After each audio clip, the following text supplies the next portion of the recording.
ನಮಸ್ಕಾರ ಸ್ನೇಹಿತರೆ, ಇವತ್ತಿನ ಒಂದು ವಿಡಿಯೋದಲ್ಲಿ ನಾನು ಹಾಲು ಪೌಡರನ್ನು ಬಳಸಿ ಪನ್ನೀರನ್ನು ಹೇಗೆ ಮಾಡೋದು ಅಂತೇಳಿ ತೋರಿಸ್ತಾ ಇದ್ದೇನೆ. ನನಗೆ ಹಾಲು ಪೌಡರನ್ನು ನನ್ನ ಮಗಳಿಗೆ ಅಂಗನವಾಡಿಯಲ್ಲಿ ಕೊಟ್ಟಿದ್ದರು.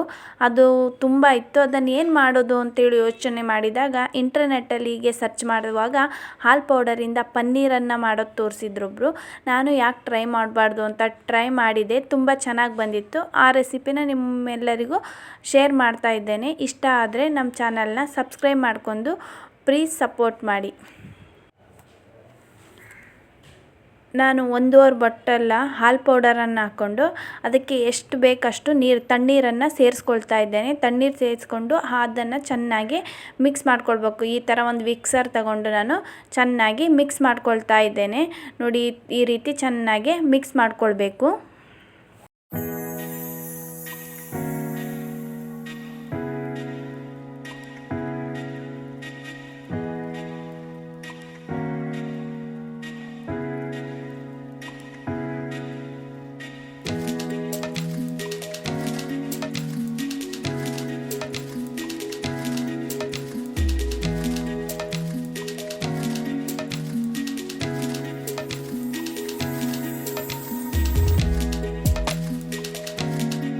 ಆ ರೀತಿ ಮಿಕ್ಸ್ ಮಾಡಿದ ನಂತರ ನಾನು ಮತ್ತೆ ಒಂದು ಪಾತ್ರೆ ತಗೊಂಡು ಮತ್ತೆ ಈಗ ಮೇಲೆ ಕೆಳಗೆ ಎತ್ತಾಕೊಳ್ತಾ ಇದ್ದೇನೆ. ಗಂಟೇನಾರ ಇದ್ದರೆ ಅದು ಎಲ್ಲ ಕ್ಲಿಯರ್ ಆಗಲಿ ಅಂತೇಳಿ ಮತ್ತೆ ಒಂದು 2-3 ಸಲ ರೀತಿ ಚೆನ್ನಾಗಿ ಮೇಲೆಯಿಂದ ಕೆಳಗೆ ಎತ್ತಾಕೊಳ್ತಾ ಇದ್ದೇನೆ. ಎತ್ತಾಕೊಂಡ ನಂತರ ಗ್ಯಾಸ್ನ ಮೀಡಿಯಮ್ ಫ್ಲೇಮಲ್ಲಿಟ್ಟು ಆ ಹಾಲನ್ನ ಬಿಸಿ ಮಾಡಲಿಕ್ಕೆ ಇಡ್ತಾ ಇದ್ದೇನೆ.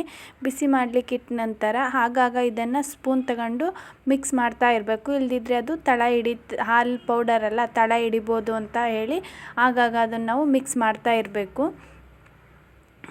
ಅದನ್ನು ಮಿಕ್ಸ್ ಮಾಡಿದ ನಂತರ ಹಾಲು ಚೆನ್ನಾಗಿ ಕಾಯಬೇಕು. ಅದು ಕುದಿ ಬರೋ ತನಕ ಅದನ್ನು ನಾವು ಚೆನ್ನಾಗಿ ಬಿಸಿ ಮಾಡ್ಕೊಳ್ಬೇಕು. ಪನ್ನೀರ್ ಅಂದರೆ ಯಾರಿಗೆ ಇಷ್ಟ ಇರಲ್ಲ ಹೇಳಿ. ದೊಡ್ಡವರಿಂದ ಹಿಡಿದು ಚಿಕ್ಕ ಮಕ್ಕಳವರೆಗೂ ಪನ್ನೀರ್ ಅಂದರೆ ತುಂಬ ಇಷ್ಟಪಡ್ತಾರೆ. ಹೀಗೆ ನಾವು ಮನೆಯಲ್ಲೇ ಮಾಡಿ ಇಟ್ಕೊಳ್ಳೋದ್ರಿಂದ ನಮಗೆ ಯಾವಾಗ ಬೇಕಾವಾಗ ಪಟ್ ಅಂತ ಹೇಳಿ ಏನು ಬೇಕು ಅದನ್ನು ಮಾಡ್ಕೊಂಡು ತಿನ್ಬೋದು. ಸುಲಭವಾಗಿ ಮನೆಯಲ್ಲೇ ಮಾಡ್ಕೋಬೋದು ನೋಡಿ ಪನ್ನೀರನ್ನು. ಈಗ ಅದು ಹಾಲು ಬಿಸಿಯಾಗಿದೆ. ಬಿಸಿಯಾದ ನಂತರ ನಿಂಬೆಹಣ್ಣು ಅದು ಗಟ್ಟಿ ಇರ್ತದೆ ಅಂತೇಳಿ ಸ್ವಲ್ಪ ಕೈಯಲ್ಲಿ ಮಿದು ಮಾಡ್ಕೊಳ್ತಾ ಇದ್ದೇನೆ. ಈಗ ಉಜ್ಜಿ ಮಿದು ಮಾಡ್ಕೊಳ್ತಾ ಇದ್ದೇನೆ. ಮಿದು ಆದ ನಂತರ ಅದನ್ನು ಲಿಂಬೆಹಣ್ಣ ಕಟ್ ಮಾಡಿಕೊಂಡು ಹಾಲು ಬಿಸಿಯಾಗಿದೆ ನೋಡಿ, ಈ ರೀತಿ ಹಾಲು ಕುದಿ ಬಂದ ಮೇಲೆ ಒಂದು ಕೈಯಲ್ಲಿ ನಾವು ಸೌಟಲ್ಲಿ ಮಿಕ್ಸ್ ಮಾಡ್ತಾ ಇರಬೇಕು. ಇನ್ನೊಂದು ಕಡೆಯಿಂದ ಲೆಮನ್ ಜ್ಯೂಸನ್ನ ಹಾಕ್ತಾ ಇರಬೇಕು. ಆವಾಗ ಅದು ಹಾಲನ್ನ ಚೆನ್ನಾಗಿ ನಾವು ಒಡೆಯೋ ರೀತಿಯಲ್ಲಿ ನಿಂಬೆಹಣ್ಣು ಹಾಕಬೇಕು. ಅದನ್ನು ಚೆನ್ನಾಗಿ ಒಡೆಯಿಸ್ಬೇಕು ಹಾಲನ್ನ. ಆವಾಗ ಪನ್ನೀರು ಪರ್ಫೆಕ್ಟಾಗಿ ಬರ್ತದೆ. ನೋಡಿ, ನಾನು ಯಾವ ರೀತಿ ಹೇಳಿ ಲೆಮನ್ ಹಾಕ್ತಾ ಅದನ್ನು ಮಿಕ್ಸ್ ಮಾಡ್ಕೊಳ್ತಾ ಇದ್ದೇನೆ.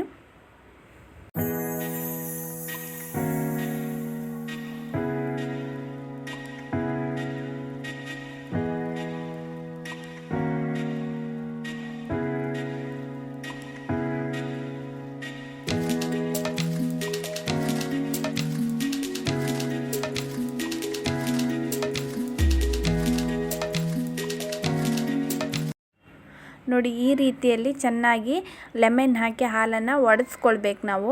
ಒಡೆದಾದ ನಂತರ ಅದನ್ನು ಒಂದು ಈ ರೀತಿ ಸ್ಟೈನರ್ ಹಿಡ್ಕೊಂಡು ಅದ್ರ ಕೆಳಗೆ ಒಂದು ಪಾತ್ರೆ ಹಿಡ್ಕೊಂಡು ಎಲ್ಲ ನೀರನ್ನು ತೆಗಿತಾ ಇದ್ದೇನೆ. ಆ ಪಾತ್ರೆಯಿಂದ ಎಲ್ಲದನ್ನು ನಾನು ಸ್ಟೈನರ್ಗೆ ಹಾಕಿ ನೀರು ಇಳಿಸ್ಕೊಳ್ತಾ ಇದ್ದೇನೆ. ಅದು ನೀರು ಇಳಿಸ್ಕೊಳ್ತಾ ಇದ್ದಂಗೆ ನಾವು ಬಿಸಿ ಇರ್ತದಲ್ಲ ಅದ್ರ ಮೇಲೆ ಸ್ವಲ್ಪ ತಣ್ಣೀರನ್ನು ಹಾಕಬೇಕು. ಅದಕ್ಕೆ ತಣ್ಣೀರು ಹಾಕಿ ಸ್ವಲ್ಪ ತಣ್ಣಗೆ ಮಾಡ್ಬೇಕು. ಅದನ್ನು ಆ ಬಿಸಿ ಇರೋದ್ರ ಮೇಲೆ ತಣ್ಣೀರನ್ನು ಹಾಕ್ಕೊಳ್ಬೇಕು. ಹಾಕ್ಕೊಂಡಾದ್ಮೇಲೆ ಅದು ನೀರೆಲ್ಲ ಚೆನ್ನಾಗಿ ಇಳಿಬೇಕು. ಇಳಿದು ಅದು ಡ್ರೈ ಆಗಿರಬೇಕು. ಆ ರೀತಿ ನೀರೆಲ್ಲ ಇಳಿದು ಹೋಗೋ ತನಕ ನಾವು ಅದನ್ನು ಹಾಗೆ ಬಿಡಬೇಕು.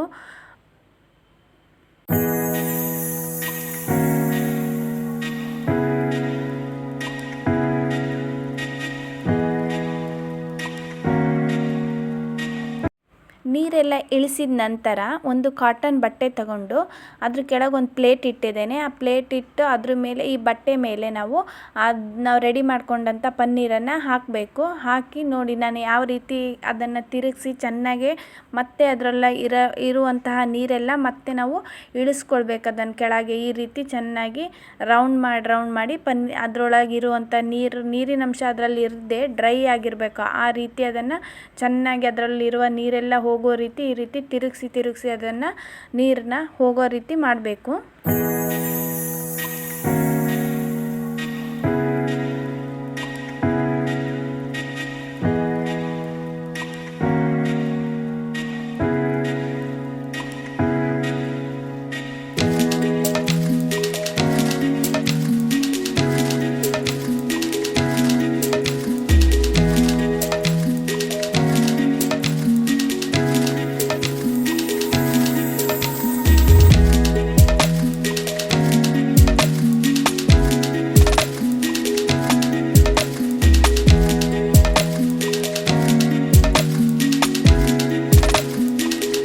ಅದರಲ್ಲಿರುವ ನೀರಿನ ಅಂಶ ಎಲ್ಲ ತೆಗೆದ್ಮೇಲೆ ನಾವು ಕೈಯಲ್ಲಿ ಹೀಗೆ ಸೆಟ್ ಮಾಡ್ಕೊಳ್ಬೇಕು. ಅದನ್ನು ಚಂದ ಮಾಡಿ ಅದನ್ನು ಸೆಟ್ ಮಾಡಿಕೊಂಡು ಮತ್ತೆ ಆ ಕಾಟನ್ ಬಟ್ಟೆಗೆ ಹಾಕಿ ಅದನ್ನು ಚೆನ್ನಾಗಿ ಫೋಲ್ಡ್ ಮಾಡಬೇಕು. ನೋಡಿ ನಾನು ಯಾವ ರೀತಿ ಫೋಲ್ಡ್ ಮಾಡ್ತಾ ಇದ್ದೇನೆ ಆ ರೀತಿ ಫೋಲ್ಡ್ ಮಾಡಿ ಆ ರೀತಿ ಒಂದು ನಾನು ಬಾಕ್ಸ್ ತಗೊಂಡಿದ್ದೇನೆ. ಬಾಕ್ಸ್ ಮೇಲೆ ಅದನ್ನು ಹಾಕಿ ಅದರ ಮೇಲೆ ಒಂದು ವೆಯ್ಟ್ ಇರೋವಂಥ ಯಾವುದಾದ್ರೂ ವಸ್ತುನ ಇಡಬೇಕು. ನಾನಿಲ್ಲಿ ಒಂದು ಕಲ್ಲಿತ್ತು ನಮ್ಮ ಮನೆಯಲ್ಲಿ, ನಾನು ಆ ಕಲ್ಲನ್ನೇ ಇಡ್ತಾ ಇದ್ದೇನೆ ಅದ್ರ ಮೇಲೆ. ಅದು ಸೆಟ್ ಆಗಬೇಕಲ್ಲ, ಅದಕ್ಕೆ ವೆಯ್ಟ್ ಇರೋದನ್ನು ನಾನು ಅದ್ರ ಮೇಲೆ ಇಡ್ತಾ ಇದ್ದೇನೆ. ಒಂದು 10 ರಿಂದ 15 ನಿಮಿಷ ಅದನ್ನು ಇಡಬೇಕು ಅದ್ರ ಮೇಲೆ. ನೋಡಿ ಎಷ್ಟು ಚೆನ್ನಾಗಿ ಬಂದಿದೆ ಪನ್ನೀರು ಅಂತ ಹೇಳಿ. ಇದನ್ನು ನಾವೀಗ ಒಂದು ಚಾಕು ಸಹಾಯದಿಂದ ಕಟ್ ಮಾಡ್ಕೊಳ್ಳೋಣ. ನಾವು ಸ್ಕ್ವಯರ್ ಶೇಪಲ್ಲಿ ಕಟ್ ಮಾಡ್ಕೊಳ್ತಾ ಇದ್ದೇನೆ ನಾನು. ನೋಡಿದ್ರಲ್ಲ ಫ್ರೆಂಡ್ಸ್, ಮನೆಯಲ್ಲೇ ಹೇಗೆ ಸುಲಭವಾಗಿ ಪನ್ನೀರನ್ನು ಮಾಡ್ಕೊಳ್ಬೋದು ಅಂತೇಳಿ. ಈ ವಿಡಿಯೋ ನೋಡಿದ್ರಲ್ಲ ಫ್ರೆಂಡ್ಸ್, ಮನೆಯಲ್ಲೇ ಹೇಗೆ ಸುಲಭವಾಗಿ ಪನ್ನೀರನ್ನು ಮಾಡ್ಕೊಳ್ಬೋದು ಅಂತೇಳಿ. ಈ ವಿಡಿಯೋ ಇಷ್ಟ ಆದರೆ ತಪ್ಪದೆ ಲೈಕ್ ಮಾಡಿ, ನಿಮ್ಮ ಫ್ರೆಂಡ್ಸ್ ಆ್ಯಂಡ್ ಫ್ಯಾಮಿಲಿ ಜೊತೆ ಶೇರ್ ಮಾಡಿ. ನೋಡಿ ಈ ರೀತಿ ಕಟ್ ಮಾಡಿ ಇಟ್ಕೊಂಡು ನಾವು ಸ್ಟೋರ್ ಮಾಡಿ ಫ್ರಿಜ್ಜಲ್ಲಿ ಇಟ್ಕೊಂಡ್ರೆ ನಮಗೆ ಯಾವಾಗ ಬೇಕಾವಾಗ ಪನ್ನೀರಿಂದ ಏನು ರೆಸಿಪಿ ಬೇಕದನ್ನು ಮಾಡ್ಕೊಳ್ಬೋದು. ನಾವು ಯಾರನ್ನಾದರೂ ದ್ವೇಷಿಸಿದರೆ ಅವರಿಂದ ನಾವು ಪರಭಾವಗೊಂಡಿದ್ದೇವೆ ಎಂದರ್ಥ. Thanks for watching. Take care. Bye.